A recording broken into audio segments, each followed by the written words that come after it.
Samantala, ang pinuno na ipinadala ng 7th Prince upang imbitahin si Lin Xuan ay nakabalik na sa manor. Your Highness, mali ang intel. Ang batang yun ay may hawak na decree ng Qin Emperor. Nang marinig ito, sumimangot ang 7th Prince. Father Emperor's decree, sige. May nakakita ba sa operation na ito? Sumagot ang pinuno ng kuneho, naglilingkod po, Your Highness. Nakialam po ang Vermilion Bird. Lahat po ay nasa loob ng perception ng Golden Immortal Elder. Nang marinig ito, nagpaliwanag ang galit sa mga mata ng 7th Prince. Pagkatapos ay hindi niya napigil ang sampilan ang pinuno. Sino ang nagsabi sa iyo na pekehin ang aking kagustuhan at kumilos ng mag-isa? Nang marinig ito, nagbago ng gusto ang mukha ng pinuno. Your Highness, hindi po, bago pa siya matapos. Sumanghal ang 7th Prince, umaabot na ba ang kamay ng prinsipeng tagapagmana hanggang dito? Pagkatapos ng isang gabing feasting, magkatabing naglalakad sina Lin Xuan at ang prinsipeng tagapagmana na parang magkakaibigan. Kapatid na Lin Xuan, hahatid na kita. Your Highness, hindi na po kailangang maging magalang. Lin Xuan, ayos lang, ayos lang. Vermilion Bird, Your Highness, alagaan niyo po siya. Aalis na ako. Nang makita si Lin Xuan na ganito, kinawian ng Vermilion Bird ang kanyang kamay. Kung gayon, Young Master Lin Xuan, mag-iingat ka. Pagbalik ni Lin Xuan sa kanyang kwarto, ang kanyang dating malabo at lasing na mga mata ay kumislap ng talino. Ang prinsipeng tagapagmana na ito ay talagang hindi simple. Kinabukasan, sa pamilihan ng Imperial City, Master, binigyan ako ng isang alchemy furnace. Bibilhin ko na rin ang ilang herbs at susubukan kong gumawa ng pills. Bigla na lang, sa tabi ng stall, nakita ng isang matandang lalaki na may salamin si Lin Xuan at nagsalita, Binata, gusto mo bang magpahula? Ang matandang ito ay dalubhasa sa mga kakaibang arts. Kahit na tuloy-tuloy ang malas mo, kaya kung baguhin ang iyong kapalaran. Bigla, isang lalaking nasa edad na may goatee, ang lumapit, kung ganon, sabihin mo sa akin kung kailan ako yayaman. Itinaas ng matandang may salamin ang 3 daliri. Naguluhan ang lalaking may goatee, anong ibig sabihin ng 3 daliri, Master? Ibig mo bang sabihin yayaman lang ako sa 300 taong gulang?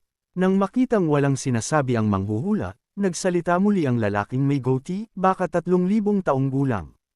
Medyo mahigit 20 taong gulang pa lang ako ngayon. Kung talaga 3,000 taon, 2,700 taon pa ang kailangan kong hintayin. Sok, medyo matagal yun. Pero kung talaga yayaman ako, ayos lang ang maghintay ng 2,700 taon. Gayunpaman, ang oras para sa aking dakilang undertaking ay malapit na. Bakit pa ako magpapahirap sa aking matandang buto? Tanggap ko ang 2,500 taon. Gayunpaman, nagsalita ang manghuhulang may salamin, ang paghuhula ay nangangailangan ng 3,000 spirit stones. Hindi napigilan ng lalaking nasa edad na nasuntukin ang manghuhula sa mukha. Hayaan mong isalin ko para sa iyo kung ano ang paghuhula. Ang 3,000 spirit stones na ito ay pinaplano ko na para sa aking pagyaman ngayong buwan, at ngayon sinasabi mo sa akin na ang paghuhula ay nagkakahalaga ng 3,000 spirit stones. Naglakas loob kang lokohin ako, pagod na sa buhay na matandang lalaki. Kukunin ko ang mga spirit stones na ito bilang kabayaran para sa aking nasirang kaluluwa. Naguluhan si Lin Xuan nang makita niyang inaagaw ng lalaking may goatee ang mga spirit stones mula sa matandang manghuhula, ngunit hindi ito lumaban. Maaari ba na siya rin ay isang shot-in? Sa pag-iisip nito, hindi niya napigil ang magsalita. Ang junior na ito ay talagang interesado, Senior. Talaga bang dalubhasa ka sa divination, Senior? Nagbigay si Lin Xuan ng isang bag ng spirit stone sa matandang manghuhula at nakangiting. Sinabi, ang junior na ito ay nais magtanong tungkol sa romansa. Nang matanggap ang bag ng spirit stones, hinimas ng matandang manghuhula ang kanyang balbas. Kailangan pa bang kalkulahin ng iyong excellency ang romansa? Bakit hindi na lang ang iyong kinabukasan? Naguluhan si Lin Xuan. Kailangang kalkulahin ang kinabukasan. Ay, oo nga pala, Master. Sa hitsura ng iyong excellency, kahit sino ay masasabi na ikaw ay isang dragon sa gitna ng mga tao. Nag-iinit na ang ulo ni Lin Xuan. Hoy, pumunta ako dito para hulaan mo, hindi para tanungin mo. Naintindihan. Hahulaan ko kaagad para sa iyo, batang kaibigan. Pagkaraan ng ilang sandali, isang figure ang dahan-daw ang lumitaw mula sa loob ng tortoiseshell ng matanda. Nang makita ang taong ito, nagsalita ang matandang manghuhula. Ang kagandahan ba sa puso ng Daoist friend ay? Ngunit sa sandaling ito, biglang nabasag ang salamin ng matanda dahil sa isang hindi nakikitang puwersa. Pinawisan siya ng husto. Ang spiritual pressure ay napakalaki. Ang kagandahan sa iyong puso, Daoist friend, bakit biglang nagiba ang ugali ng tortoiseshell na ito? Crack! Ilang tunog at nabasag ang tortoiseshell sa isang iglap. Pagkatapos ay naging maliliit na starlight sa hangin, na bumuo ng mga salitang, "Act within your means." Nagmamadaling tumayo ang matanda. Ang iyong excellency ay, hindi hinintay ni Lin Xuan na matapos siya at pinagsama ang kanyang mga kamay. Hindi po ako masyadong mayabang, hindi ko lang naisip na magkakaroon ng ganitong kahihinatnan. Ang isang first-grade immortal venerable treasure mula sa aking master ay hindi man lang sulit sa isang hampas. Ang aking kaibig-ibig na master, anong antas na talaga ang iyong lakas? Hinimas ng matandang manghuhula ang kanyang balbas nang marinig ito. Nagtaka ako kanina, bilang iyong kapwa Daoist Ascensionist, kung bakit mayroon kang ganoong nakakatakot na magic treasure. Kaya pala, nakatagpo ka ng ganoong pagkakataon. Sa paggabay ng ganoong dakilang expert, tiyak na magiging maayos ang iyong landas sa Immortal Da. Pero kung umiibig ka sa ganoong dakilang expert, magkakaroon ka ng kaunting delusion sa iyong cultivation path. Kung hindi mo mapapakawala ng delusion na yun at iisipin mo lang ang isang taong ganoon kataas, natatakot akong maging malaking balakid yun para sa iyong kinabukasan. Bakit hindi na lang magbitiw ng maaga at magsikap na mag-cultivate upang maging isang powerhouse sa kanyang antas? Tanging sa ganoon lamang magkakaroon ka ng pagkakataong magkita muli. Hindi narinig ni Lin Xuan ang anumang sinabi ng matanda at naguguluhan siyang nakatingin sa langit. Aya, bakit na naman dumarating ang maitim na ulap? Boom! Sa isang tunog, isang kidlat ang tumama sa matandang manghuhula direkta mula sa langit at nawalan siya ng malay, at ang kanyang balbas at buhok ay nasunog ng itim. Did I say something wrong? Nakangiti si Lin Xuan, hindi nagtatago ng anumang bagay. Ang mahal ko po ay ang aking master. Nagulat ang matandang manghuhula. Ang iyong master. Ibig mong sabihin, ang dakilang expert na ito ay ang iyong kagalang-galang na master. Bakit hindi mo sinabi ng mas maaga, Daoist friend? Kung mayroon kang ganitong relasyon, ano pa ang kailangang hulaan ng matandang ito? Kaagad pagkatapos ay tumangala siya sa langit at sumigaw, "What a beautiful couple! A match made in heaven." Sa sandaling matapos siyang magsalita, isang sinag ng liwanag ang bumaba sa kanya mula sa langit. Ang mga sugat sa kanyang katawan ay nawala. Nagulat ang matandang manghuhula. Ito ba ang aking matagal ng sakit na gumagaling mismo?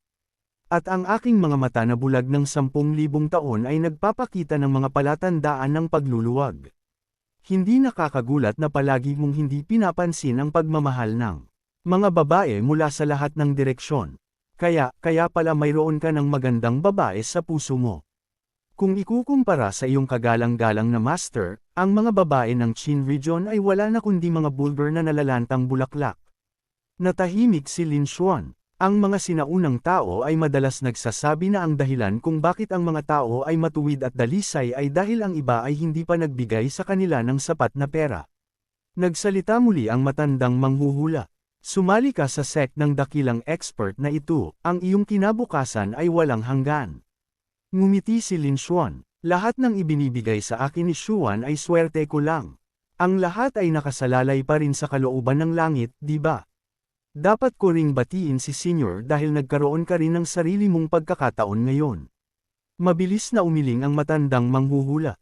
Hindi ako naglalakas loob, hindi ako naglalakas loob. Kahit nakaraniwan ang aking lakas, isa na ako ngayon sa Yin-Yang 2 images ng Divine Region. Kung mayroon kang anumang kahirapan sa Qin region na ito sa hinaharap, sabihin mo lang ang pangalan ko. Ang gilid ng labi ni Lin Xuan ay tumaas. Makikita ang ugali ng iba sa pamamagitan ng mga kilos ng kanilang master. Paano kung samantalahin ko ang pagkakataon ngayon at umamin kaagad?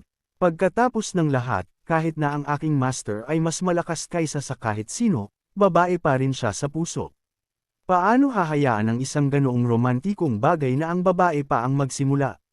Napagdesisyonan na. Sa pag-iisip nito, agad na nagmadaling bumalik si Lin Xuan sa kanyang residence. Pagkakita sa kanya, tuwang-tuwa ang maid, ngunit bago pa siya batiin, isinara ni Lin Xuan ang pinto. Dapat akong mag-seclusion. Walang abala, maliban na lang kung absolutely necessary. Hindi napigilan ng maid na magpawis. Oo, young master. Hindi ba't kalalabas lang ni master sa seclusion? Pagbalik niya sa kanyang kwarto, binuksan ni Lin Xuan ang isang landas pabalik sa Quanqi Peak, ngunit sa pagkakataong ito ay tila hindi gumagana. Kakaiba, bakit hindi ko magamit ang spatial magic? Bigla na lang, ang boses ni Lin Yanqing ay narinig. Cultivate well, don't think about nonsense. Nagulat si Lin Xuan. Kung hindi siya nagkakamali, may bahid ng hiya sa boses ng kanyang master kanina. Ano to? Hindi ba tiyan ang belo na isinusuot ng bride sa gabi ng kasal niya? Ito ba ang sign para isara ang malaking pinto at hindi papasukin ang bridegroom? Hihi, malapit na ang tagsibol ko. Kung mas iniisip ni Lin Xuan na magiging kanya na ang kanyang master, mas lalo siyang natutuwa. Sa labas, narinig ng maid ang kakaibang tunog mula sa kwarto at hindi mapigil ang magtaka, anong nangyayari ngayon? Tawa siya ng tawa sa loob ng halos kalahating araw. Tawa ng tawa na tumutulo na ang laway niya. Bigla na lang, ang boses ni Lin Yanqing ay narinig sa tainga ni Lin Xuan. Lin Xuan, ano na naman ang iniisip mo? Nagising si Lin Xuan. Ah, master, nandyan ka na pala. Nagtataka lang ang disciple mo kung paano naging ganoon ka-awesome si master at kung paano niya ito maaabot. Nagpatuloy si Lin Yanqing. Oo, at mayroon ding ng target sa akin. Nagulat si Lin Xuan. Targeting you. Isa ba yan sa mga tauhan ng 7th Prince? Gayunpaman, nawala kaagad si Li Yongxing pagkatapos niyang sabihin yun. Naguluhan talaga si Lin Xuan. Ano ba naman yan, master? Bakit mo iniwan ang ganoong kaalagang isyo at basta ka na lang naglaho? Master, ano ba talaga ang iniisip mo? Tama, kung walang sinasabi si master, ibig sabihin ba ay ako ang dapat mag-isip nito? Simula nang dumating ako sa Qin Palace na ito, naramdaman ko ang hindi maipaliwanag na pressure. Kung mayroong eager na mag-alay ng kanilang buhay, gamitin na lang sila para maglabas ng stress. Hindi nagtagal, lumabas si Lin Xuan. Nagliwanag ang mga mata ng isang maid nang makita siya. Young master, lumabas ka na ulit sa seclusion. Tumango si Lin Xuan. Oo, ang pag-cultivate ay nakakabagot. Gusto kong mamasyal sa labas ng city. Naiintindihan ko po, young master Lin Xuan. Sana ay makabalik ka kaagad. Ang labas ng Jiao City ay tinatawag na ngayon na Desolate Wilds. Kahit na ito ay teritoryo ng tao, madalas na lumalabas ang demonic beasts. Kaya please huwag kang umalis ng mag-isa. Sa kanyang paalala, ngumiti si Lin Xuan. Ang sparsely populated Desolate Wilds. Hindi ba yan ang perpektong lugar para pumatay ng tao at kunin ang kanilang mga ari-arian? Hindi nagtagal, pumasok si Lin Xuan sa Desolate Wilds ng mag-isa. Kaagad, isang maitim na figure ang sumunod sa kanya. Sabihin mo sa boss, papunta ang bata sa Desolate Wilds. Alam na alam ni Lin Xuan na sinusundan siya at natawa siya. Hayaan mong subukan ko muna ang lakas nyo. Huwag nyo akong bigon. Ang mga tagasunod na nakasuot ng itim ay nagulat nang mawala si Lin Xuan. Wow, that speed's insane. Bigla siyang bumilis, nadiskubre niya ba kami? Makalipas ang ilang sandali, nakaupo si Lin Xuan sa isang malaking bato na ngumunguya ng damo. Bakit hindi pa sila nakakahabol? Yun lang ba ang kaya nyo? Ang paglalaro ng follow the leader ay medyo nakakabagot. Maghihintay ako ng kaunti pa. Sa wakas, dumating ang dalawang nakamaskarang figure. Phew, sa wakas ay nahanap din ang batang ito. Gustong bawasan ang aming sahod. Hindi ganoon kadali. Sa sandaling dumating sila, agad silang nasa loob ng linya ng paningin ni Lin Xuan. Bumbilis ulit si Lin Xuan. Sa wakas ay nakahabol na kayo. Hahayaan ko na lang nahilahin kayo sa loob ng ilang rounds. Maghintay kayo sa inyong boss dahil hindi kayo sapat para sa akin. Pagkatapos ng 2 oras, sa pinakamalalim na bahagi ng Desolate Wilds, huminto ulit si Lin Xuan. Di nagtagal, maraming maitim na figure ang nagtipon sa likod niya. Akala niya siya ay isang henyo, sinusundan ng ganoon katagal nang hindi napapansin. Sa tingin ko, average lang siya. Nakita ni Lin Xuan ang grupo na sa wakas ay nagpakita na at ngumiti ang kanyang mga labi. Tumigil na kayo sa pagtago sa mga anino, lumabas kayo at magpakita. Ngunit sa paghusga sa inyong mga galaw, hindi kayo mga tauhan ng 7th Prince, di ba? Lumabas ang pinunong nakaitim, tinutok ang kanyang blade kay Lin Xuan. Maliit na punk, anong kalokohan ang sinasabi mo sa Qin domain na ito? Kahit sino na gustong patayin ng 7th Highness ay hindi na makikita ang araw bukas. Natawa si Lin Xuan, huwag mong maliitin ang aking intelligence. Hindi ka na ba makapagpigil? Akala ko sa simula na hindi kasama ang 7th Prince, pero ngayon, I can confirm na may kahots kayo mula sa simula. Salamat po sa panunood.